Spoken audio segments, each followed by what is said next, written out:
J'étais qu'une enfant, cartable, plus lourd que mon âge. Dans la cour j'apprenais déjà la violence et les visages. 3 filles plus grandes m'attendaient dans les toilettes. L'heure est retournée autour de moi comme des tempêtes.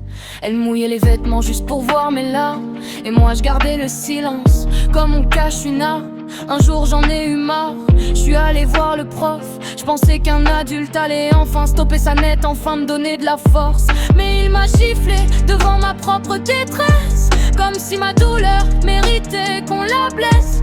Ce jour-là j'ai compris un truc terrible très tôt. Même les grandes personnes peuvent fermer les yeux sur nos mots. Puis y a eu cette écharpe serrée autour de mon cou. Leurs mains tiraient dessus pendant que j'étouffais sous tout. Je me rappelle du tissu qui brûlait contre ma peau et le regard froid qui me faisait tomber plus bas que le sol. Maman voit les traces rouges près du col du pull, le sang sur l'écharpe, les genoux du pantalon usé par les chutes. Dans ses yeux j'ai vu la peur plus forte que les mots, comme si son cœur s'était cassé juste en regardant ma peau. Alors j'ai appris à sourire même quand ça saigne dedans, à dire ça va pendant que mon âme tombe lentement. Les enfants blessés deviennent silencieux dans la foule.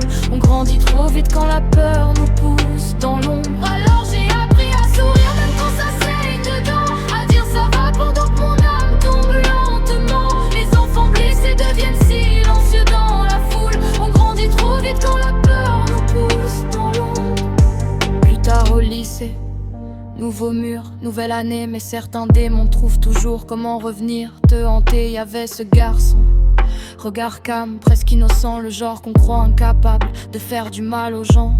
Au début je pensais devenir folle dans ma tête, des gestes derrière moi pendant les cours, des mains discrètes. J'en parle à ma meilleure amie, elle me dit retourne-toi. Et ce jour-là j'ai compris que mon instinct mentait pas. Il souriait comme si de rien n'était, comme si le silence des filles lui appartenait. Alors j'ai gardé ça en moi pendant des mois, comme un poids qui respirait chaque nuit sous mes draps. Puis une autre fille baisse les yeux pendant le cours. Sa douleur ressemblait trop à la mienne pour faire demi-tour. Cette fois je me suis levée malgré la peur dans ma voix, parce que je pouvais pas laisser quelqu'un vivre ce que je vivais autrefois.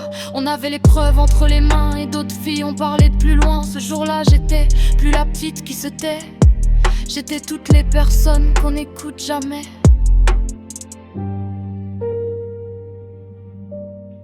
Je me suis pas battue juste pour moi, j'ai parlé pour ceux qui rentrent brisés sans faire de bruit chez eux le soir.